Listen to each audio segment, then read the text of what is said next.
అందరికీ నమస్తే, నేను మీ తిరుపతి. పార్టీ మారినటువంటి కాంగ్రెస్ ఎమ్మెల్యేలకు సంబంధించినటువంటి వ్యవహారంలో హైకోర్టు ఒక సంచలనమైనటువంటి తీర్పు ఇచ్చే ప్రయత్నం చేసింది. ఏంటంటే గతంలో హైకోర్టులో బీఆర్ఎస్ పార్టీకి సంబంధించినటువంటి నేతలు ఒక పిటిషన్ దాఖలు చేశారు. మా పార్టీ నుండి కాంగ్రెస్ పార్టీకి పోయినటువంటి ఎమ్మెల్యేల పైన అనర్హత వేటు వేయండి అని చెప్పి వీళ్ళు డిస్క్వాలిఫైకి సంబంధించినటువంటి ఒక పిటిషన్ దాఖలు చేసే ప్రయత్నం చేశారు. ఆ పిటిషన్ పైన హైకోర్టు విచారణ చేసింది. తర్వాత తీర్పును రిజర్వ్లో పెట్టేటటువంటి ప్రయత్నం చేశారు. తర్వాత హైకోర్టు దాదాపు స్పీకర్ సార్కి 4 వారాల టైం ఇచ్చింది. 4 వారాలలో మీరు వీళ్ళపైన చర్యలు తీసుకోండి, 4 వారాలలో మీరు మొత్తం విచారణ చేసిన తర్వాత నిజంగానే వీళ్ళు పార్టీలు మారిరా లేదా, ఏం జరిగిందనేది మీరు కోర్టుకు చెప్పాలని చెప్పి హైకోర్టు స్పీకర్ సార్కి 4 వారాల టైం ఇచ్చేటటువంటి కార్యక్రమం చేసింది. తర్వాత స్పీకర్ సార్ 4 వారాల తర్వాత హైకోర్టుకు ఎలాంటి కీలకమైనటువంటి అంశాలు చెప్పలేదు. సో ప్రభుత్వం కూడా ఎటువంటి చర్యలు తీసుకోలేదు. అయితే తర్వాత బీఆర్ఎస్ కి సంబంధించిన నేతలు మళ్ళీ రీపిటిషన్ దాఖలు చేశారు. సో స్పీకర్ సార్ కూడా ఎటువంటి డిసిషన్ తీసుకోలేదు. సో మీరు మళ్ళీ ఈ కేసుని సుమోటోగా తీసుకొని ఎట్టి పరిస్థితుల్లో ఈ పార్టీలు మారినటువంటి ఎమ్మెల్యేల పట్ల మీరు ఖచ్చితంగా యాక్షన్ తీసుకోవాలని చెప్పి హైకోర్టులో మళ్ళీ పిటిషన్ దాఖలు చేస్తే హైకోర్టు మళ్ళీ ఒకసారి వాదనలు ఇటు ఏదైతే పార్టీ మారినటువంటి ఎమ్మెల్యేలకు సంబంధించినటువంటి అడ్వకేట్లు, అలాగే ప్రభుత్వానికి సంబంధించినటువంటి అడ్వకేటు, తర్వాత బీఆర్ఎస్ పార్టీకి సంబంధించినటువంటి అడ్వకేట్, వీళ్ళు ముగ్గురు కోర్టులో వాదనలు మొత్తం కూడా జడ్జి గారు విన్నారు. అంటే కోర్టులో వాదనలు నడిచినటువంటి అనంతరం తీర్పుని కోర్టు రిజర్వ్లో పెట్టింది. సో ఈ రోజు ఒక సంచలనమైనటువంటి తీర్పు ఇచ్చేటటువంటి కార్యక్రమం చేసింది హైకోర్టు. హైకోర్టు ఇచ్చినటువంటి తీర్పు ఏంటంటే, గతంలో హైకోర్టు ఏం చేసిందంటే స్పీకర్ సార్కి 4 వీక్స్ టైం ఇచ్చారు. అంటే 4 వారాలలో మీరు ఈ పార్టీ మారినటువంటి ఎమ్మెల్యేలకు సంబంధించినటువంటి వ్యవహారంలో మీరు ఒక డిసిషన్ తీసుకోవాలని చెప్పినారు కదా. ఇప్పుడు హైకోర్టు ఏం చెప్పిందంటే మళ్ళీ సో ఫస్ట్ బెంచ్ ఇచ్చినటువంటి ఏదైతే తీర్పుని కొట్టేసి ఇప్పుడు హైకోర్టు ఒక కీలకమైనటువంటి స్టేట్మెంట్ ఏంటంటే 5 సంవత్సరాల టైం కదా, ఒక ప్రభుత్వం అధికారంలో 5 ఇయర్స్ ఉంటుంది కదా, ఈ 5 ఇయర్స్ లో మీరు ఏ రోజైనా మీరు ఈ వీళ్ళ పైన చర్యలు తీసుకోవచ్చు. అంటే పార్టీ మారినటువంటి ఎమ్మెల్యేల పైన మీరు ఏ రోజైనా చర్యలు తీసుకోండి, కానీ 5 సంవత్సరాల లోపు చర్యలు మాత్రం తీసుకోవాలి. అంటే ఖచ్చితంగా మీరు ఈ పార్టీ మారినటువంటి ఎమ్మెల్యేల పైన యాక్షన్ తీసుకోవాల్సిందే అని చెప్పి స్పీకర్ సార్కి హైకోర్టు ఒక కీలకమైనటువంటి అంశం అప్పజెప్పేటటువంటి ప్రయత్నం చేశారు. ఇప్పుడు ఈ పార్టీలు మారినటువంటి ఎమ్మెల్యేలకు సంబంధించిన వ్యవహారంలో స్పీకర్ సార్ డిసిషన్ ఫైనల్. ఇప్పుడు స్పీకర్ సార్ ఎట్లా డిసిషన్ తీసుకుంటే అట్లా. గడ్డం ప్రసాద్ సార్ ఉన్నాడు కదా, ఇప్పుడు గడ్డం ప్రసాద్ సార్ ఒకవేళ ఈ పార్టీ మారినటువంటి 3 ఎమ్మెల్యేలు ఎవరైతున్నారో, ఒక ఆయన కడియం శ్రీహరి, దానం నాగేందర్, తర్వాత తెల్లం వెంకట్రావు ఉన్నారు కదా, ఈ 3 ఎమ్మెల్యేల పైన గనక స్పీకర్ సార్ అనర్హత వేటు అనేది గనక వేస్తే మళ్ళీ 3 నియోజకవర్గాలలో ఉప ఎన్నికలు వస్తాయి. మళ్ళీ పోటీ చేయాలి. ఒకవేళ గెలుతారు, ఓడిపోతారు, అది వేరే వ్యవహారం. అయితే ఇప్పుడు మొత్తం స్పీకర్ సార్ చేతిలో హైకోర్టు మొత్తం టైం ఇచ్చేటటువంటి ప్రయత్నం చేసినారు. గతంలో ఏమో కేవలం 4 వారాలలోనే మీరు ఖచ్చితంగా ఈ సంబంధించినటువంటి డిసిషన్ తీసుకోవాలని చెప్పారు. కానీ 4 వారాలు అనేటటువంటి టైం ఏమి ఉండదు. 5 సంవత్సరాల టైం కదా ఒక ప్రభుత్వానికి. ఈ 5 సంవత్సరాలలో మీరు ఎప్పుడైనా మీరు ఈ అనర్హత వేటుకు సంబంధించినటువంటి యాక్షన్ తీసుకోవచ్చు. కానీ ఈ 5 సంవత్సరాలు ఉన్నది కదా, ఇక మేము మెల్లగా ఇట్లా జరుపుకుంటూ పోదామంటే నడవది. 5 ఇయర్స్ లో మాత్రం అనర్హత వేటుకు సంబంధించినటువంటి యాక్షన్ మీరు ఖచ్చితంగా తీసుకోవాల్సిందే, వేరే ఆప్షన్ లేదని చెప్పారు. అంటే ఖచ్చితంగా యాక్షన్ అయితే తీసుకోవాలి. యాక్షన్ తీసుకునేటటువంటి ముందు ఇప్పుడు ఎమ్మెల్యేల బాధ ఏంటంటే, ఇప్పుడు ఎమ్మెల్యేలకు 2 టెన్షన్. ఫస్ట్ టెన్షన్ ఏంటంటే, ఒకవేళ కోర్టే మా పైన యాక్షన్ తీసుకొని నిర్ణయం తీసుకుంటుందేమో, కోర్టే మమ్మల్ని వీసేస్తుందేమో, కోర్టే మా పైన తీర్పిచ్చి మేము అనర్హత వేటు వేస్తున్నాం, సో వీళ్ళ 3 డిస్క్వాలిఫై చేస్తున్నాం అని చెప్పి హైకోర్టు ఏమైనా తీర్పు ఇస్తుందేమో అని అనుకున్నారు ఎమ్మెల్యేలు. కానీ హైకోర్టు తీర్పు ఏంటంటే స్పీకర్ సార్ చేతిలో పెట్టినారు మొత్తం. స్పీకర్ సార్ ఎప్పుడు డిసిషన్ తీసుకుంటే అప్పుడు అనర్హత వేటు మీరు వేయాలంటే వేయండి, కానీ 5 సంవత్సరాల టైం కదా, ఈ 5 సంవత్సరాల టైంలో మీరు ఎప్పుడన్నా అనర్హత వేటుకు సంబంధించినటువంటి యాక్షన్ తీసుకోవచ్చు. మొత్తం విచారణ చేసిన తర్వాత ఒక నిర్ణయం తీసుకునేటటువంటి ప్రయత్నం చేయండి, అది స్పీకర్ చేతిలోనే ఉంటుందని చెప్పి హైకోర్టు చెప్పింది. ఇప్పుడు స్పీకర్ సార్ చేతిలో ఈ 3 ఎమ్మెల్యేలకు సంబంధించినటువంటి భవిష్యత్తు ఉన్నది. అంటే ఈ ప్రస్తుతానికి సంబంధించినటువంటి ఎమ్మెల్యే పదవి భవిష్యత్తు. అయితే ఎమ్మెల్యేలు ఒక డిసిషన్లకు వచ్చిరట, ఎట్లయినా ఉన్న పదవి పోయేటట్టున్నది. ఇప్పుడు ఉంటారు, ఒక 2 సంవత్సరాల తర్వాత అయినా కూడా వీళ్ళ 3 డిస్క్వాలిఫై చేయాల్సిందే కదా. 2 సంవత్సరాల తర్వాత డిస్క్వాలిఫై చేయాలన్నా కూడా మళ్ళీ ఉప ఎన్నికలు వస్తాయి. కాబట్టి అంత టైం వేస్ట్ చేసుడు ఎందుకు, ఇక ఎట్లనో అట్లా ఉపాయం కట్టి ఇవి ఎమ్మెల్యేల 3 ఎమ్మెల్యేలే రాజీనామా చేద్దామనేటటువంటి ఆలోచనలో ఉన్నారనేది ప్రధానంగా నడుస్తున్న చర్చ. ఎందుకో చెప్తా.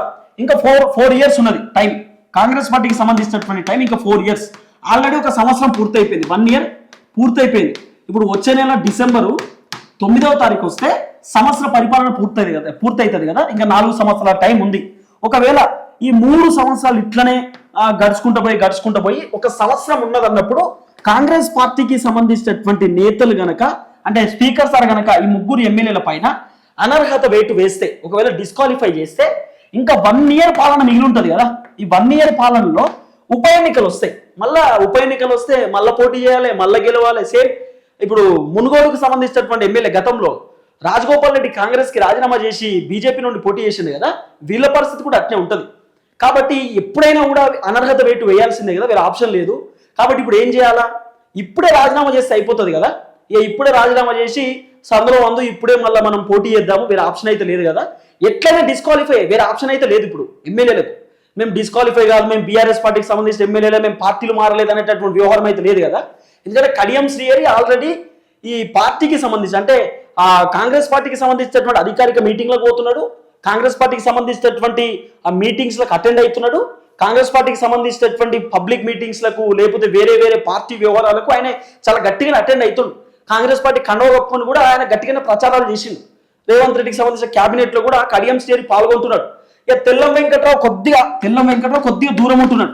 ఏది కాంగ్రెస్ పార్టీకి సంబంధించినటువంటి వ్యవహారానికి. తెల్లం వెంకట్రావు ప్లేట్ ఫిరాయించవచ్చు. సార్ నేను కాదు సార్, నేను బీఆర్ఎస్ పార్టీలోనే ఉన్నా, నేను బీఆర్ఎస్ పార్టీలోనే కంటిన్యూ అవుతున్నా, నేను పెద్దగా కాంగ్రెస్ లో నేను యాక్టివ్గా లేనని కూడా తెల్లం వెంకట్రావు చెప్పొచ్చు. కానీ ఇద్దరు మాత్రం ఇప్పుడు గట్టిగా ఇరుక్కునేటటువంటి పరిస్థితి. ఒక ఆయనే కడియం శ్రీహరి. ఎందుకంటే కడియం శ్రీహరి వాళ్ళ బిడ్డ కడియం కావ్య ఆల్రెడీ ఆమె ఎంపీ కావడానికి కారణం కూడా కడియం శ్రీహరి అనేది ప్రధానంగా వినబడినటువంటి చర్చ. ఎందుకంటే కడియం శ్రీహరి వాళ్ళ బిడ్డకు ఆల్రెడీ బీఆర్ఎస్ పార్టీకి సంబంధించినటువంటి ఎంపీ టికెట్ వస్తే వద్దు అని చెప్పి కడియం శ్రీహరి ఏం చేసిండు, కాంగ్రెస్ పార్టీకి సంబంధించినటువంటి టికెట్ ఇప్పించేటటువంటి ప్రయత్నం చేసిన వాళ్ళ బిడ్డకి. ఇప్పించి ఎట్లనో అట్లా ఎంపీగా గెలిపించుకునే కార్యక్రమం చేసిండు. గెలిపించుకున్న తర్వాత కాంగ్రెస్ పార్టీలో వాళ్ళు అఫీషియల్ గా జాయిన్ అయ్యారు. ఆమె ఆల్రెడీ కాంగ్రెస్ నుండి అఫీషియల్ గా జాయిన్ అయింది, కాంగ్రెస్ నుండి పోటీ చేసింది. కడియం శ్రీహరి కూడా కాంగ్రెస్ పార్టీలో జాయిన్ అయ్యి అఫీషియల్ గా పోటీ చేసిండు, ప్రచారం కూడా చేసిండు. ఇక్కడ కడియం శ్రీహరి ఇరుక్కోపోయింది. తర్వాత దానం నాగేందర్ ఉన్నాడు కదా, దానం నాగేందర్ ఈయన ఖైరతాబాద్ కి సంబంధించినటువంటి MLA. Danam Nagender already Congress party కండవ కప్పుకున్నాడు, బీఆర్ఎస్ నుండి కాంగ్రెస్ వచ్చి కండవ కప్పుకుని కాంగ్రెస్ నుండి ఎంపీగా పోటీ చేసిండు దానం నాగేందర్. ఎంపీగా పోటీ చేసిన పక్కన పెడితే అసెంబ్లీలో దానం నాగేందర్ ఆయన కాంగ్రెస్ పార్టీలతో అంటే అధికార పార్టీతో కూర్చొని ప్రతిపక్ష పార్టీ పైన తిట్టిండు, ప్రతిపక్ష పార్టీని విమర్శించిండు. కేసీఆర్ కేటీఆర్ అందరూ విమర్శించారు. ఆల్రెడీ దానం నాగేందర్ పక్కా కాంగ్రెస్, దాంట్లో వేరే ఆప్షనే లేదు. వీళ్ళిద్దరు ఇప్పుడు అడ్డంగా ఇరుక్కుపోయారు. తర్వాత తెల్లం వెంకట్రావు కూడా కొన్ని పార్టీ వ్యవహారాలలో కనబడ్డాడు. కాబట్టి తెల్లం వెంకట్రావు కూడా కాంగ్రెస్. ఇప్పుడు ఈ 3 ఎమ్మెల్యేలు మొత్తం కాంగ్రెస్ లో మునిగిపోయారు. ఈ 3 పార్టీలు మారడానికి కూడా ఇప్పుడు వేరే ఆప్షన్ లేదు. కాబట్టి వీళ్ళకు ఉన్నటువంటి ఆప్షన్ రాజీనామా చేయాలి. సో ఈ 3 ఎమ్మెల్యేలు ఎప్పుడైనా కూడా రాజీనామా చేయాల్సిందే కదా.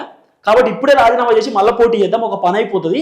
3 సంవత్సరాలు వెయిట్ చేసినా కూడా లాస్ట్కు ఇప్పుడు కోర్టు చెప్పింది ఏంటంటే మీరు ఏదైనా చేయరు, మీ చేతిలో అధికారం ఉంది, మీరు పరిపాలనలో 5 సంవత్సరాలు ఉంటారు కదా, 5 సంవత్సరాలలో మీరు ఎప్పుడైనా డిసిషన్ తీసుకోండి. 4 వారాలు 5 వారాలు అనేది టైం కాదు, మీరు అట్లా టైం పెట్టొద్దు. స్పీకర్ సార్ చేతిలో పని, ఆయన ఎప్పుడు డిసిషన్ తీసుకుంటే అప్పుడు ఫైనల్ అవుతుంది. అంటే ఇప్పుడు స్పీకర్ సారు 4 సంవత్సరాల తర్వాత వీళ్ళని డిస్క్వాలిఫై చేస్తే అప్పుడు కూడా ఎన్నికలే వస్తాయి కదా, ఉప ఎన్నికలే వస్తాయి కదా.